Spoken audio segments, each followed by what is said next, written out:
My name is Norman Smith, Norman H. Smith Jr. My dad was Norman Hamilton Smith. I was born in August of 1939. I am now 83 years old and living in Denver, and just have a great opportunity to be here today to share with Nina and you all some of the things I remember. My dad was born and raised in Denver. The home where they lived was on 14th Street in East Denver, somewhere around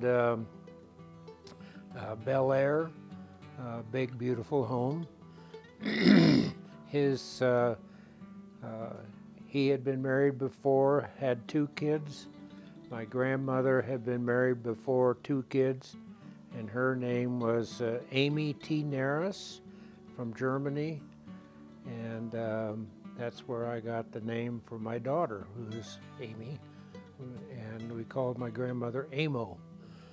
My dad loved animals, and his mother fed those things that what he liked. She brought home as a gift to him one time a 14-foot python, and he kept it in his room on 14th Street. And little to the knowledge of his father, and the snake would very often get up along the edge of the thing and just be there and watch. But and then he'd live under the bed also. But speaking of animals, when Dad was at CU as a Kaisai, he had a pet mountain lion in the fraternity, and he would take that mountain lion to the football games, and when the crowd would get cheer and so on, the mountain lion would roar, and the crowd would cheer again, the mountain lion would roar. Needless to say, he was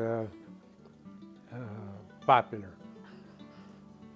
After graduating from CU, was accepted and went to Harvard Med School. And within a short time he said, "What am I doing here? This is not what I want." So he did not pursue medicine at Harvard. He dropped out early, moved back to Denver, down at the National Western area, worked in the cattle part there, and that's what turned him on to wanting to be a rancher in cattle. This ranch came up for sale, and I'm not quite sure when this was. It was probably mid-30s that he was successful in buying it. And I think originally there were around 2,300 acres in what we called the Hunt Ranch. And the name Hunt was Alexander Hunt, who was a territorial governor of Colorado at the time. This was built in 1870, this barn. Did you get that?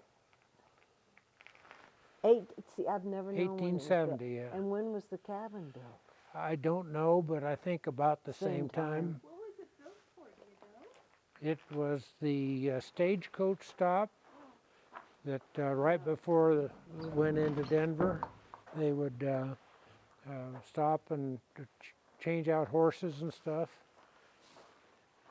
And that road, Nina, that comes down the valley is right up here where the stagecoach used to come in. And then went down this valley.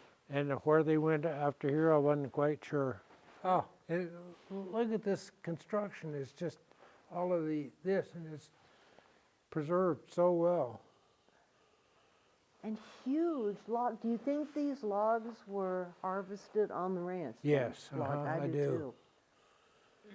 But then the other critical thing is the chinking in the logs. Without that, you just get so much weather and so on.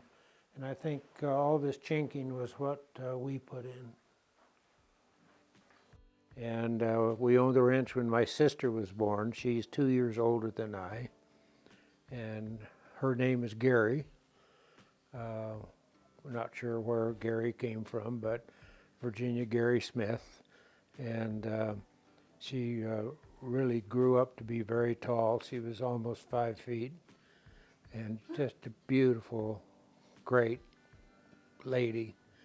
I was born in Denver, but we sold that house and I moved here, so I was probably 1 year old-ish when we came into the house.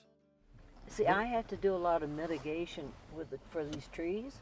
That's why a lot of this is all cleared out. And the driveway's all big to handle a fire truck. This is all mitigation. Yeah, it's all different than I remember. Was this the entrance? Always the main entrance for the house? No, right where your road where it was. is. Yeah. Quarry Road. And this is all Greenland Cattle Yes. Company here. Yes.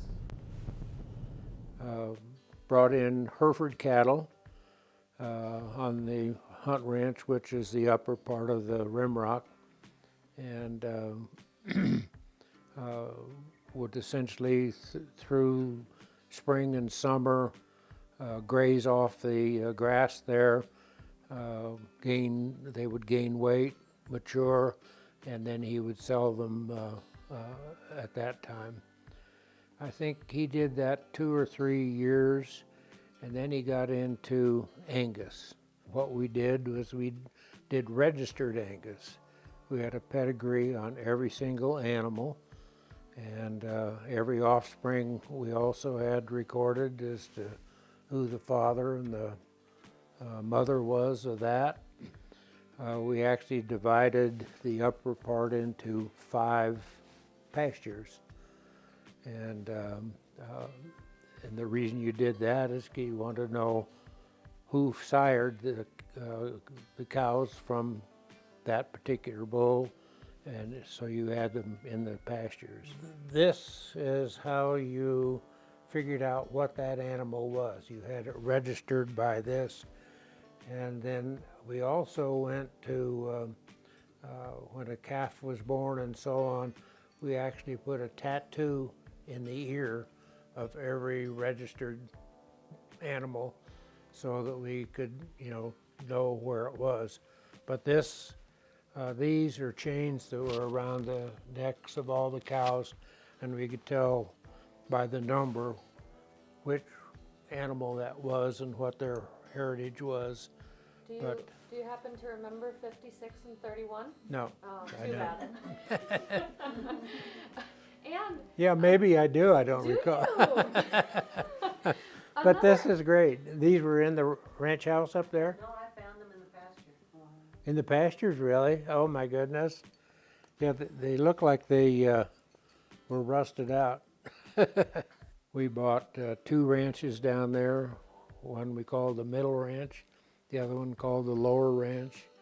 I remember the name of one of them was Brainerd, and I haven't been able to come up with the name of the other family. Let me tell you a little bit of story Yes. about this house. It's made out of concrete, just the entire thing, and when we bought it, there was no basement. So we excavated underneath it, put in a basement, and this is where my grandmother lived. There's a picture of her in the book. We called her Nanny, and Blanche Wangler was her name. My mother did painted designs around every single window. Do you ever see any tracks of that? No. And when my grandmother was in there, it was just a magnificent show home. And then the rock cairn, it's not what it called, all the rock where you had the Norm Smith Angus, Yeah. It was right there, right across the road. No, it was here. Oh, it was further down? Yeah, it was right Where? on the freeway. Oh, it was? Well, right. Oh, I don't remember it being down This area right here, there's a trail comes through the walk, and then there he comes down the mountain, zigzagging back and forth, and so you could take your horse there. No. And come down from up above into the Okay, I lower don't know area. about that one. My dad bought some at a closeout sale of some ranch, and we had about 6 or 8 beehives right in this area. Do the bears get in them? No, didn't seem to. We built 20 dams on our property during the time, and it was actually a big part of it was paid for by the Conservation Commission, trying to, collect water, maintain water, that type of thing. And Good for you. You were very conservation aware. my dad was good, yeah. Wow. And I'm so impressed that you tattooed way back then. Tattooed Yes, the in ears. the ears. That was ahead of its time.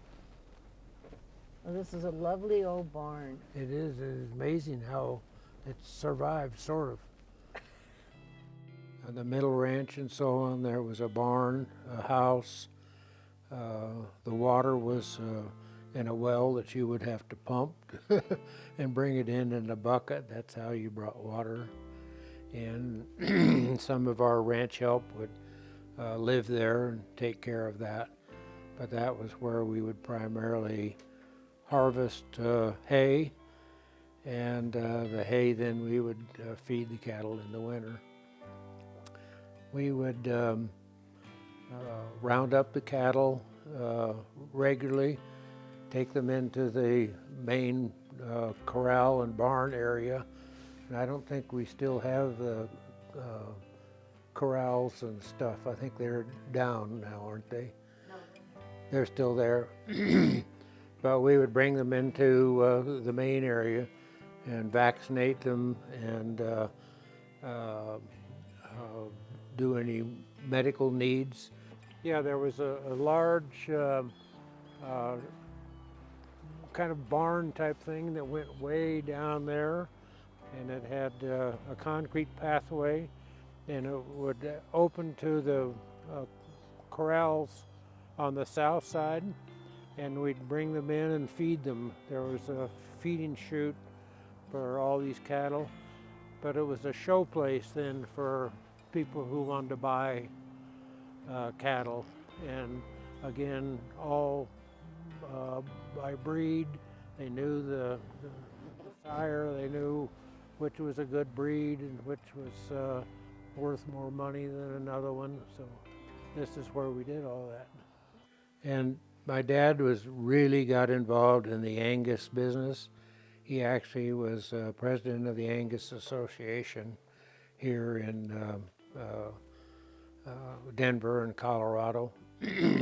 We had, as I said, 5 separate herds, which we maintained and knew about. And we were really involved in the National Western Stock Show in a lot of, through his connections and responsibilities. So for me, January was the stock show time, and we would take off at least a week or 10 days of school to go in and do the stock show. I was showing 4-H cattle. My dad was showing mature cattle. My sister was doing 4-H. But when you win grand champion or reserve champion, which we did frequently, that was a recognition, I think, that happened. But it was a connection for my dad also to, as president of the Angus Association, of, developing Angus herd in the U.S. One thing is kind of interesting, a story. One of the people who bought a couple of my dad's animals was a guy by the name of Dwight Eisenhower. And my dad and Ike became very good friends. And as a matter of fact, I have a painting on the wall in my house by Ike. And it's just fantastic. And on the back of that is a letter that he sent to my dad and signed, from Ike to my dad. My dad had a horse, my sister had a horse, I had a horse. Our workers had horses, but they were just for rounding up cattle. Had a horse in the barn up here, and I was 4 years old when I rode a horse a lot. We called her Blondie, and she was tall and blonde, and she and I had just a real connection. Yeah, after Blondie went on, I had a little shorter horse named Babe, and can't remember what the name of but she had a black mane and tail, and was kind of reddish colored. Oh, great! I don't clear There's my the driveway. Was it 3 stalls? Always Yeah, 3 stalls, and then sort of a storage area for hay at that end. and then on this end was a Tack room. bedroom. Who lived there? I did. In the barn. I would walk up here. Oh, there are the dogs. Oh no! You want them in? And you would stay in the barn? Yeah, every evening I would sleep up here. That was a certain part of my life that was just where I would come. We didn't use it that much. A lot of our riding and so on, in my younger days, we would have horses here, but later on we'd keep them down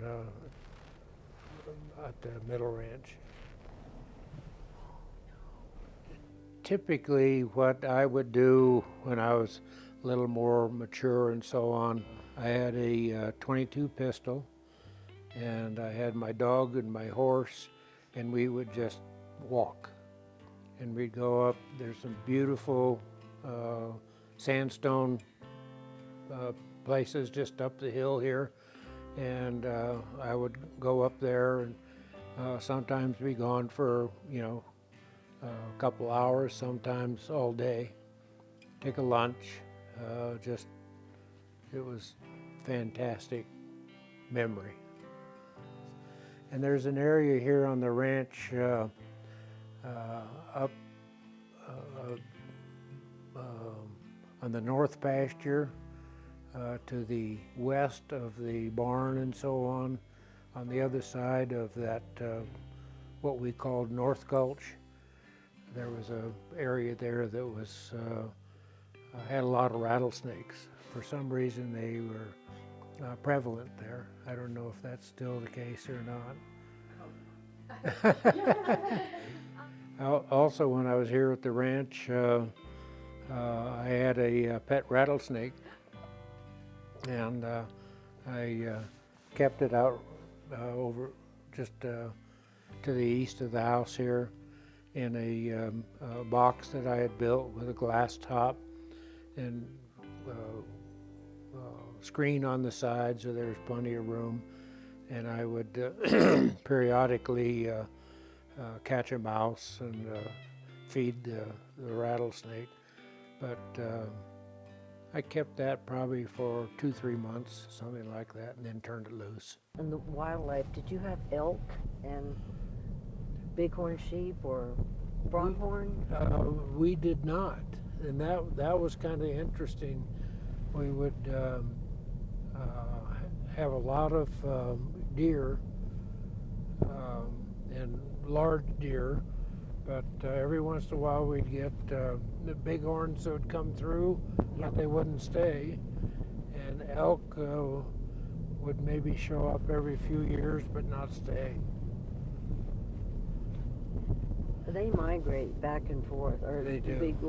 there's so few places they can go anymore that they really take refuge on us and on the Greenland, the open spaces. And this we call the South pasture. We call it the Smith. And that there was a fence line there, Yep, and there that still was the is. west pasture.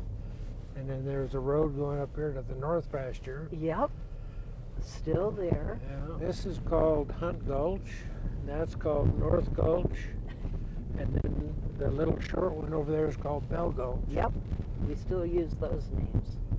And Bell actually is the name of a guy who built a cabin down at the bottom of that gulch. And I was told it was named because of the butte no, that was bell-shaped. I don't believe Nope. so. It was a gentleman. A gentleman that one of the first people who came into settle, and he built just a really rustic cabin. There was a spring down Yes, there down there, that was a supply for water for the cabin. for the cabin. And then there was an old barn, like a building, like a storage It was up here. across from the cabin Oh yes, on the right side. And Right. we took that down because we weren't using it and it started to sort Coming of apart. decay. Yeah, exactly. But the cabin itself hasn't changed much. No. Both of them, you saw in the book and so on, pictures of my mother and father, and both of them were just beautiful people, physically, internally, just, wonderful. She was a mother at home. She wasn't into riding or, roping cattle. We didn't do any roping. You don't do that with registered cattle. Just the life that we had here together was fantastic. We entertained quite a bit here in this house. We entertained quite a bit up on the plateau up here. We would have picnics at a part of the upper area where the beacon was. Right below that, we would have get-togethers. We had some big parties, like we brought in a barbecue. I remember one barbecue system was a huge tank that was probably 6 feet by 4 feet by 2 feet, built over a fire, and they did barbecuing for that. We had maybe 100 people for that.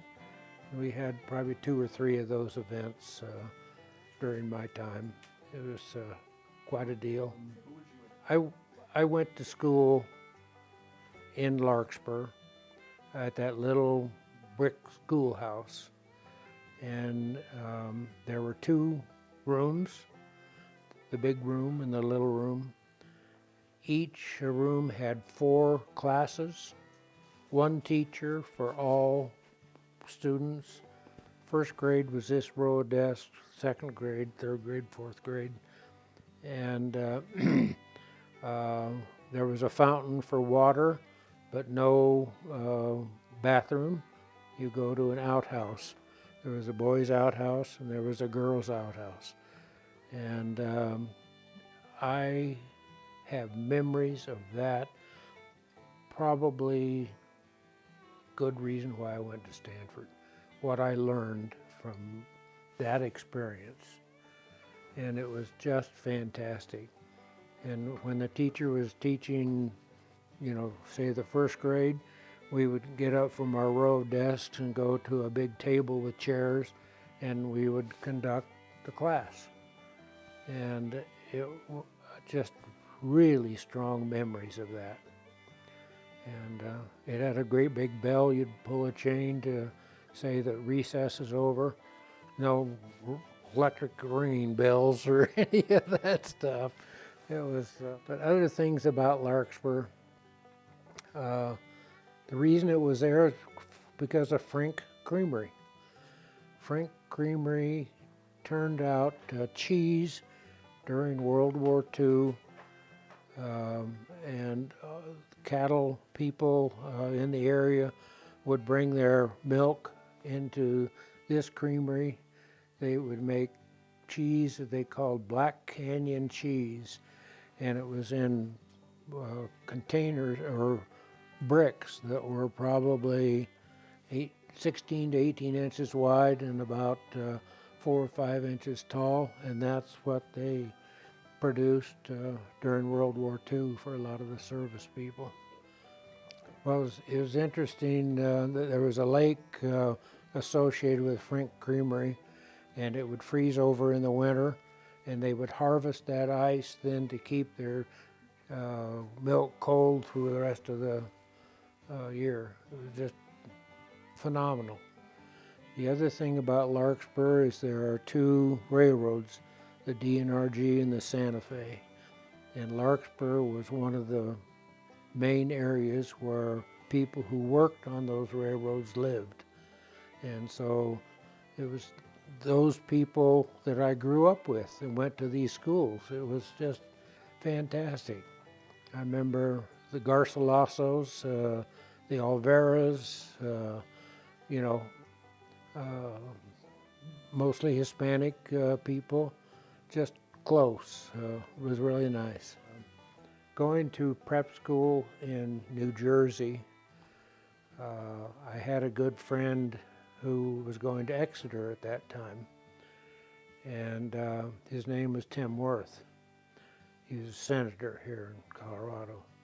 He and I were close friends. He had two brothers at Harvard when he was at Exeter, and they had a 1936 Oldsmobile ambulance 36 that we would drive across country with a bed in the back, and that's how we would get to prep school in the fall. And we had just great connections. He went on to Harvard also, became a senator here. He and I are still friends. We don't get together personally that much, but we exchange emails almost daily. I too was an animal person, and one of the things I did while I was at prep school is I befriended a squirrel, and it actually was a friendship. The squirrel moved into my room. I was in a single room, and had the squirrel probably for 3 or 4 months, something like that. And the squirrel would hear me walking down the hall.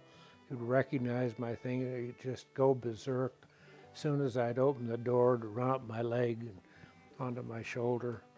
And we just had a real connection. I decided in a trip to New Orleans, where my uncle, his name was Temple, that was Temple Hargrove that my grandmother had with her earlier marriage, but he was in the oil business in New Orleans and had a big platform in Lake Pontchartrain. I went out on that platform visiting him, and it was interesting. At that time I just said, I'm going to be a petroleum engineer. So I applied to 4 colleges, all of which had petroleum, one of which was Stanford, has a separate petroleum department, and needless to say, that shone big. I applied and got in. That was the best part. Oh, that's another interesting story. SATs back in those days. And that's what gets you into college. I took the SAT math, and I only got 800, which is perfect. I took the verbal part, 3 times in order to get more than 500. And but that's what got me into Stanford, and it was a great decision. I went away to prep school and was there 4 years. I went away to college in California, and it was during that period and so on that my dad decided to sell the ranch because of health issues more than anything.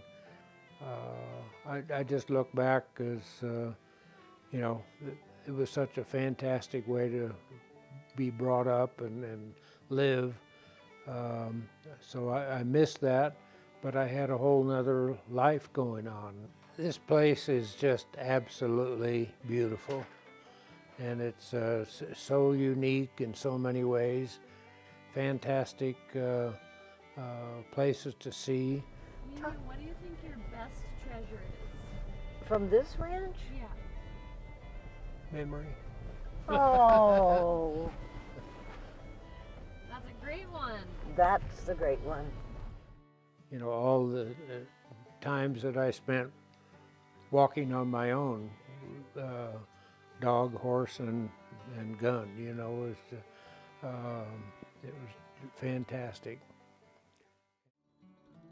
And this is Mimi here, right? My grandmother? Yes. Yep. And this is my grandmother, the one that lived in that house where John lived. Wow. Blanche, we called her Nanny, And this is Gary, right? And Yeah. Papa Norm? right? And Papa Norm and Mimi? Mimi. Yep.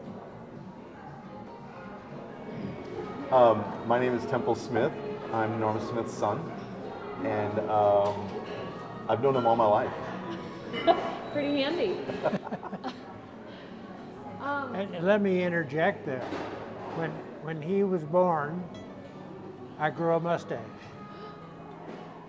And I have never shaved it since he was born. Did you remember that? Do you cut it at all? Or? No, I trim it. You've never had an accidental shaving experience where you had to No, go this for is it? Temple's mustache. Wow. Thought you'd want to know that. Yeah. It's funny because I actually shared that with her. Oh, did you? I just thought, oh, hey, a little anecdote. I didn't know you'd say it too. His mother, I had known for a long time. Her family had a beautiful ranch in Evergreen, and she and I dated off and on through high school. And when I graduated from college, I said, that's who I want to be with. So we got married, and I think we were married 2, maybe 3 years before Amy was born. We were living in New York at the time, Ossining, and then Temple came along. I grew a mustache. Here we are. Something that I remember and I've talked to Dad about before too is that he would drive up 105 and that was the only thoroughfare, and he would go and pick Mom up for dates and things like that, and drive into town, and that was the only way. 2-lane highway. Before at that time. I-25. Yeah. And so, you know, he would go up and then he'd come back down, you know, and go back home and would tell us about that. And I remember my mom had said that she had met you, and she said, that's the man I'm going to marry. And she told Sheila, Aunt Sheila, is that right? and told her that. And sure enough, they got married. And so, yeah, that's a neat little story about She seduced about that. me. She did. Well, interesting that, you know, we weren't living on the ranch when he was born, and we would only visit periodically, and like I'm talking every 2 or 3 years, not frequently. So it was here, but it wasn't involved in our life. And we would drive down, like if we're going to Colorado Springs or something, we always slow down when we go by the edge and the perimeter, and Dad will, you know, get reminiscent and talk about things, and oh, well, you see it there, this is what we would do. And so we had always heard about the ranch growing up. And then luckily we were able to connect with Nina and come onto the ranch kind of for Father's Day, maybe birthdays, things like that. We would bring a picnic and probably had the Suburban back then, so Right. we'd load it with a bunch of cold cuts and different things like that in a cooler and sodas and stuff, and just be out on the rim rock. We'd go down the ladder. By the ladder. Yeah, we'd climb down the ladder and go around the edge and go to the little cave and just see all the scrub oak. And it's neat because Dad would always get reminiscent and, oh, I'd go out with Babe and, carry a pistol, and we had to, maintain the porcupines because they'd kill the pine trees and things. And so I just always remember hearing stories about him on the ranch and not glorifying it at all, but just really loving it and just being connected to the land and connected to nature. And so I just really remember that a lot. And it's just neat because he talks about it whenever we're there. I would work on the ranch every summer, and it actually was, sometimes 10, 12, 14-hour days working in the hay fields, rounding up cattle, that type of stuff. And I used to get paid $1 a day to do that. And I then went to my dad and I said, can I get a raise? And I got a raise. I got $2 a day. Then when they were building the highway and so on, I got a job with the construction company, and I got paid $2 an hour. So I told my dad, I said, I'm out of here. I'm not working for you anymore. Did you have an obligation, though, to Papa Norm to still maintain? Because he needed some help. Oh, of course. Yeah. But we had a crew, too. And wasn't that you were helping out with the Air Force Academy when they were laying roads and things like that, It was right? the Air Force Academy Yeah. that I worked at for $2 an hour. Cool. Well, my dad's plan was not to develop it, not to put in a bunch of houses and shopping centers and all that sort of stuff, just to keep it pristine. So the fact when the Ritchies took over and had the same idea, it was just fantastic. It's nice that this piece that is close to our hearts won't be developed. And so that's neat. So I can always drive by it, see that plateau, and know that's my dad's ranch. Thanks to the Ritchie family. Yes, absolutely. Coming back Thank to you. visit more. Thank you. We'd love that.